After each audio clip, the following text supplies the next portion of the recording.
Page 31, still at the center. Through 2/4 time, 1 flat, F major or D minor.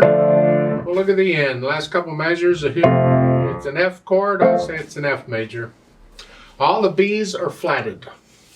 Right hand first. Quarter notes, 1, 2, 3, 4. We're just in this position. To the last couple measures, and then they want 5th finger.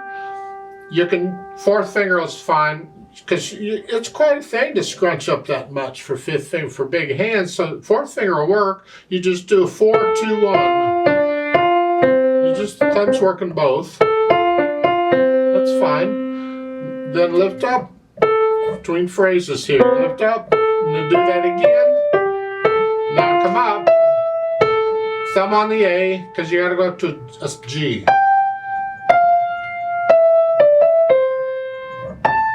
You do the same thing an octave higher. Let's go down to the 4th line.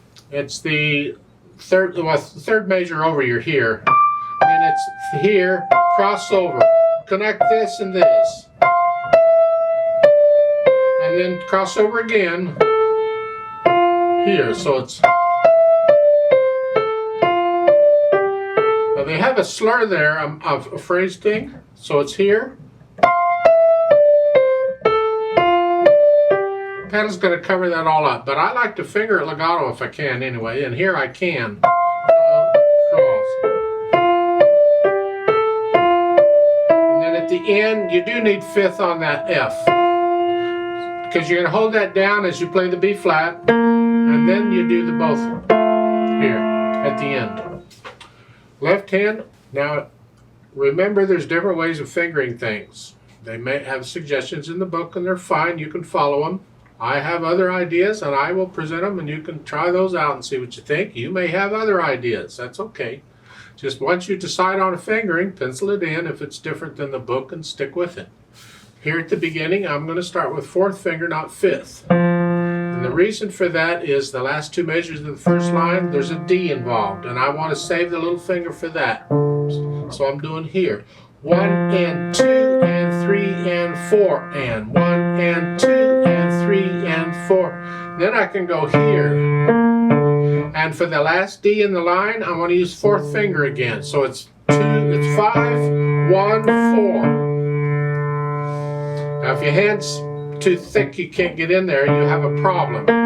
You can do that and then substitute 5 and then substitute the 4th. The reason I want 4 is because I got a C coming up in the next line here.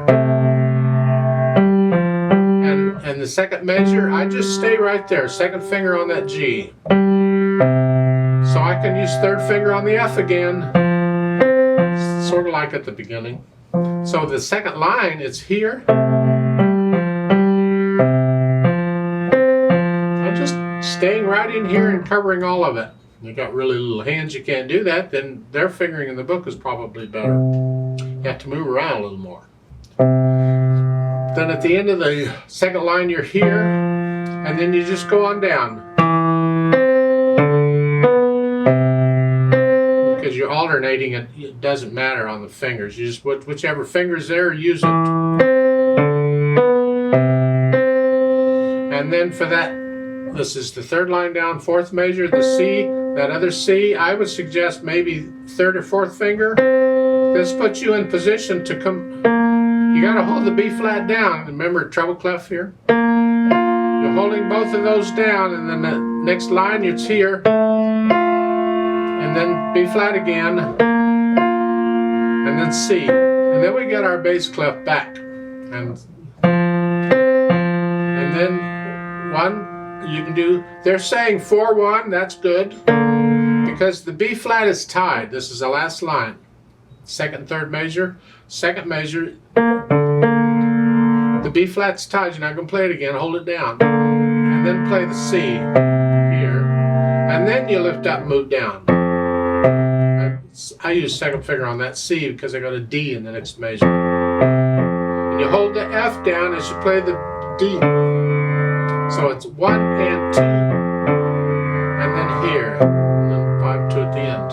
It's my suggestion on the fingering. You'll have to decide what works for you. Experiment.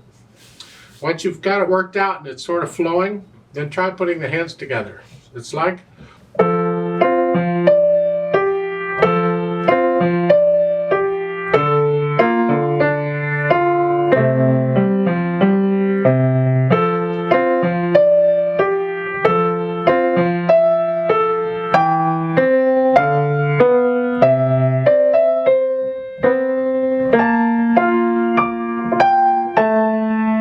get the idea? I don't want to play it for you because I want you to be able to read the music and play it for yourself first. Discover what it sounds like on your own, sort of.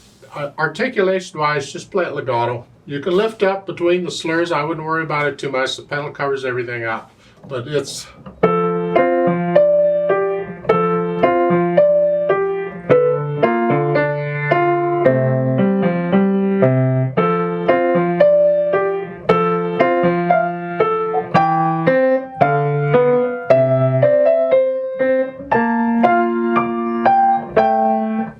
the idea. If you want, again, you can go through the motion of it. When they cover it up with the pedal, to me it's less important. Although we still do the motion for the technique, even with the pedal covering it up, we still go through it. So go ahead and put in a little break between each of these slurs in each hand. Each hand has its own set of slurs. Now they have a very subtle things going on here, and we want to, that's what really stands it out. That's the difference between a really nice performance and a really good performance, of these subtle little things. But you'll notice in the first line, or throughout this piece, in the right hand, occasionally you see a tenuto line, a little horizontal line above some of the notes. You just put a little extra. I don't like using tenuto for stress, but I think he's sort of doing that. You just kind of bring that out. Note out just a little bit. You just lean on it a little. And you see that throughout here. You see that tenuto line on some of these notes. Just bring those out just a hair and hang on to them. Don't cut them short. You can actually overlap just a little bit. So you release it after you play the next note.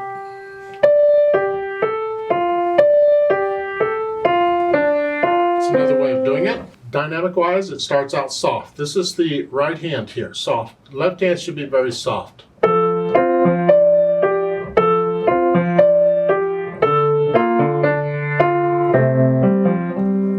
at the end of the second line, you crescendo up a little bit, or crescendo up to a moderately loud. So the last two measures in the second line.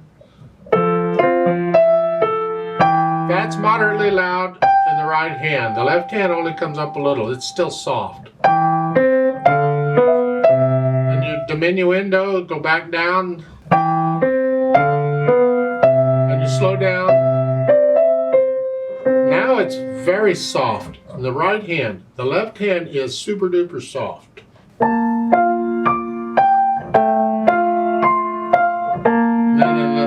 Fourth line down, in the middle of the line, you go up to a medium soft, moderately soft, back down. You have a swell. And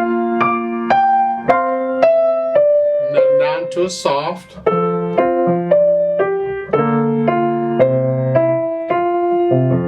And at the end, it is a very soft. On top of all that, then we add the pedal. They're pedaling it at various times. Just follow their pedaling. I always make suggestions in pedaling, but in this situation, I'm going to go with what's in the book exactly. So it's going to be overlap pedal. We're going to push the note down first and then the pedal. At the beginning, it's here. And when I change the pedal, it'll be after I play the notes. And then the second line, lift the pedal up after I play the notes. Here, and then you can lift up. We got a little silence there and go on.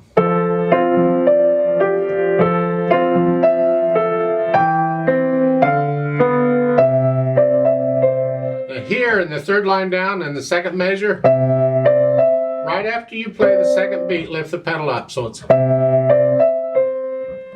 then after you play the C in the next measure here, in the left hand, push the pedal down right there.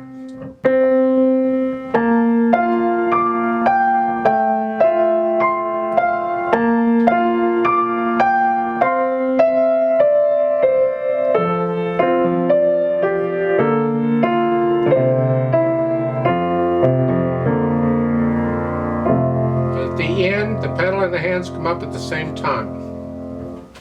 In the third line down, you see the retardando there. So in the third measure, you're going to slow down a little bit. And then the off tempo means resume what you were doing.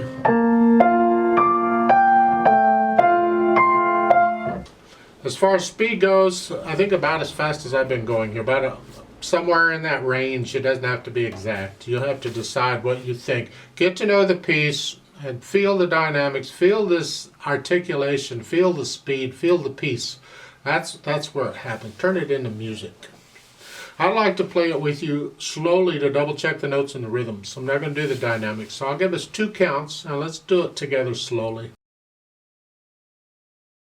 Ready, go.